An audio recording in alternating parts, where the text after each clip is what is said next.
নিঃস্ব অবস্থায় কি দোয়া করতে পারেন একজন মানুষ, এই দোয়াটা শিখে নেন, ইনশাআল্লাহ আপনার জীবনের সমস্ত সংকট কেটে যাবে ইনশাআল্লাহ। আমি নিজেও এই দোয়াটা বেশি বেশি করার চেষ্টা করি। দোয়াটা হচ্ছে রব্বি ইন্নী লিমা আনজালতা ইলাইয়া মিন খায়রিন ফাকির। অর্থ হচ্ছে, হে আল্লাহ, তুমি তোমার পক্ষ থেকে আমার উপরে যে নিয়ামতগুলো দিবে, আমি এর জন্য ফকির হয়ে বসে আছি।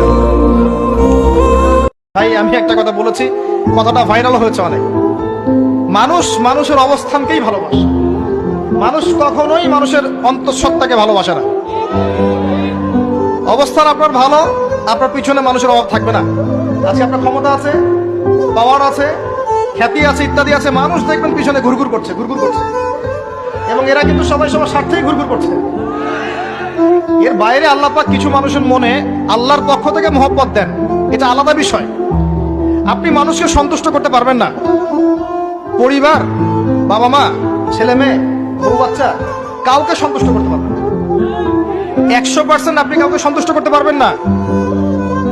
সারা জীবন করে যাবেন, আপনার বিরুদ্ধে অভিযোগ থেকেই যাবে।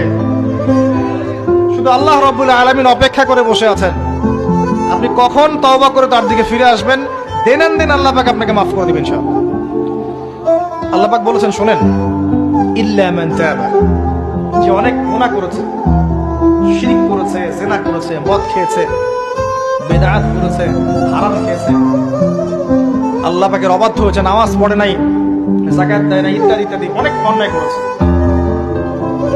একদিন তওবা করে ফিরে এসেছে। আল্লাহ পাক বলেছেন, ইল্লা মান তাবা, যে ব্যক্তি তওবা করে ফিরে আসলো, ওয়া আমানা, এবং ঈমান নিয়ে আসলো, ওয়া আমিলা আমালান সালিহান, এবং এখন থেকে সৎ আমল করা শুরু করলো, হোক সে নারী বা পুরুষ, যে কেউ, যে কোনো বয়সের, যে কোনো বর্ণের, যে কোনো ভাষার, যে কোনো দেশের, এগুলো কিচ্ছু যায় আসে না আল্লাহ পাকের। ইন্নাল্লাহা লা ইয়ানজুরু ইলা আজসামিকুম ওয়ালা ইলা সুওয়ারিকুম ওয়ালাকিন ইয়ানজুরু ইলা কুলুবিকুম ওয়া আমালিকুম।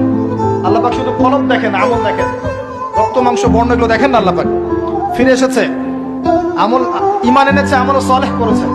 আল্লাহ পাক বলছে, উলাইকা, এরাই তারা, ইউবাদদিলুল্লাহু সাইয়্যাতিহিম হাসানাত, এরাই সেই ব্যক্তি যাদের সমস্ত গুনাহকে আমি আল্লাহ নেকি দিয়ে পরিবর্তন করে দেব। আল্লাহ অপেক্ষা করছেন আপনার জন্য।